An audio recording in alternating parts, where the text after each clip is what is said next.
Well, hello everybody. It's John, retired old man, out here. Got my boat here in the background, my little old fishing boat. Uh, I'm kind of a strictly ultralight fisherman. That little boat right there is one of those little plastic boats. I really like that thing. That's been the best boat I've ever had. I've never had a real fancy, real expensive bass boat. I've had some nice bass boats, but they've been used bass boats. But they got the job done fairly well. Out here this afternoon trying to get this pipe lit in this wind out through here. This old Dr. Gray boat. That's an old drugstore pipe for sure. I'm smoking some drugstore tobacco once again, which is about all I have. That's some of that Admiral's Choice. Used to get it at CVS until CVS quit selling it. Now you have to find a bag every now and then, whatever you can. Comes in a pretty good sized bag too.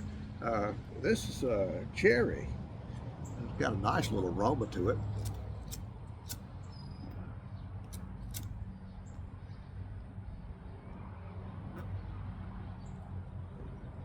Problem is, the wind is out here pretty bad today.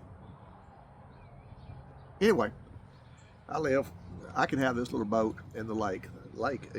I can hear the motors running from a house. It's about a quarter mile that way.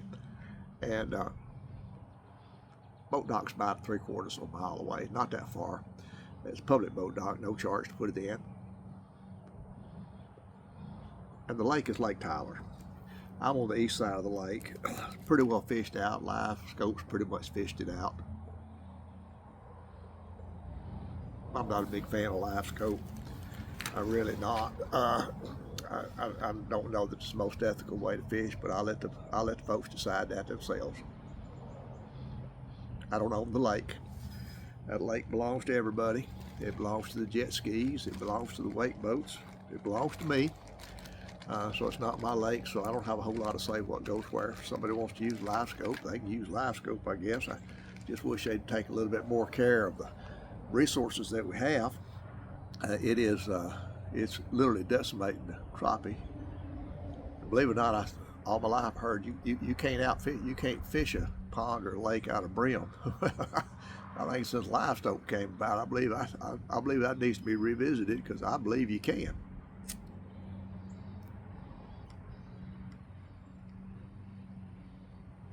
Need to let my tobacco dry out a little bit more. It's too wet, and has a tendency to go out.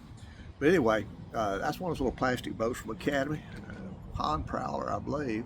Not a bass raider, pond prowler. It's 10 foot. I really like it. It's perfect size for me. Got a little trolling motor here on the back of it, and I think that's 35 pounds. It pushes me just right. As I said, I'm an ultralight fisherman. I don't use anything on my reels. A 4-pound test line is a heavy line for me. Most of everything I drive is a 2-pound test. And ultralight spinning. I do use a fly rod, ultralight fly rod. Little sponge baits and so forth on it seems to do a good trick.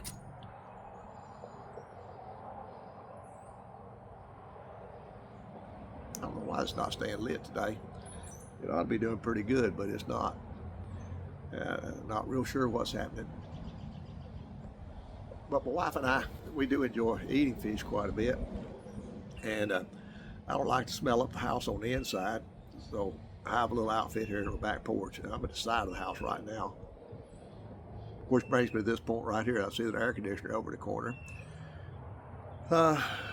In 25 words or less, we just had a very expensive springtime here. So far this year, we've had some foundation work in January. That required retiling the living room because you couldn't find the tile. Retiled the living room. My wife decided to retile, had to paint the baseboards, had to paint the walls. So we're in the process of living room, dining room, kitchen, laundry area, and a hallway of being totally retiled and repainted. My wallet is kind of suffering, you can imagine. Then here in Texas, we can choose our electric provider. I won't go into detail how that works, but I can choose anything from solar to wind to hydro generated. I can choose anything I want to, or a mixture of whatever it is. And every so often you can sign a contract. I usually sign a 5-year contract because I don't like energy prices vary too much as it is. I got another 2 years on my contract, and what it is, it's split into 2 different ways. You got one as your provider, and then you got the outfit that brings the power to your line, which a house, which is Oncor. It all comes together in one bill, but you can actually shop of how much you want to pay for kilowatt hour and how you want it produced, and then Oncor will bring that into you. You say, well, how does that keep separated? Well, electricity is electricity. Since electricity can't be stored, AC power can't be stored in a reasonably way. As the demand increases, the percentage of customers that the grid has, then the solar will put in. So essentially, the electricity I get is just coming down the line. It might be from anybody, but it's been replenished. If I were on solar, I'm not on solar, but if that's what you would choose, it would. But anyway, you buy you lock in your kilowatt per hour, and that's one price. In your Oncor delivery, it's pretty static, so you always shop for your lowest kilowatt. I think I was on a contract. I think I'm paying like 7 or 8 cents a kilowatt hour, which today's pretty inexpensive. But back to the air conditioner saga. I sure bounce around on these things a lot. I need to do a better job of that. But back to the air conditioner. Daily, I get a little thing from Reliant Energy on the phone, tells me how many kilowatts I used the day before.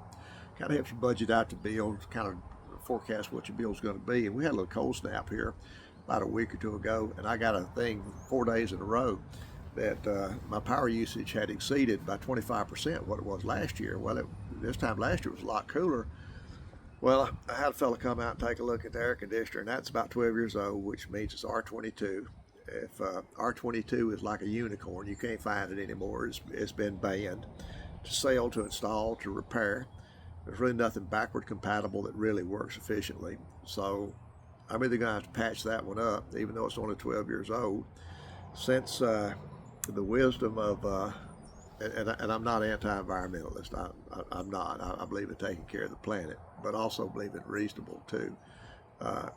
To just say your 12-year-old air conditioning unit, which is working flawlessly, it just needs some Freon in it. Had a little, I guess over time lost a little bit. Needs about a pound or so of Freon. Well, I got an estimate because they can't put the Freon in it. The only thing they can do is a non-guarantee try to mix.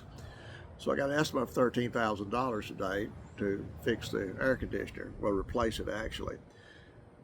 Well, 2 years ago or 3 years ago, before our 22 went out, that would have been $100, maybe $200. Service call, a couple pounds of Freon. About $1,200 now due to the environmental policies, primarily of Biden. That's going to cost me $13,000. There may be something else to do out through there. I'm researching it. I've got 3 companies coming in, taking a look at it, giving bids and see what they can do. The air conditioner works, but it's going to get hot here in Texas before long. And when it's low, it's not out of Freon, it's just low. It's not running efficiently. And since it's a heat pump, your Freon works either for heat or cooling. But anyway, so we've had a tough row here. My checkbook is pretty well bent, badly damaged since January. I'm just thankful we got the resources to take care of it. So that's good. That's good in itself. But anyway, that's what's going on here. With everything going on, I hadn't even got my boat out this year, and which is really pitiful. Here it is, almost the end of March. Next week will be the end of March. By the time you see this, it'll probably be April. Hopefully next week I'll be able to get the thing out. It's been amazingly, unusually windy here in North Texas. And this little boat, this little plastic boat here, man, in the wind, I thought lots of things like a cork out there. It just bounces and floats and goes all over the place. So the trolling motor, it has to do a lot of work to keep it steady. So I just stay up against the bank. It seems to work all right. And but it's a lot of fun. A lot of fun. I fished all my life, hunted most of my life. Don't hunt a whole lot anymore, but I do enjoy fishing. And well, my wife and I sure can eat a bunch of fish. I have done nothing but ramble for about 6, 7, 8, 9 minutes. You're probably not even, nobody's probably at it at this point, but if you are, appreciate it. And we'll catch you on the next video. This is Retired Old Man, Upper East Side of Texas. Y'all be careful. God bless. We'll catch you on the next video, whenever that might be.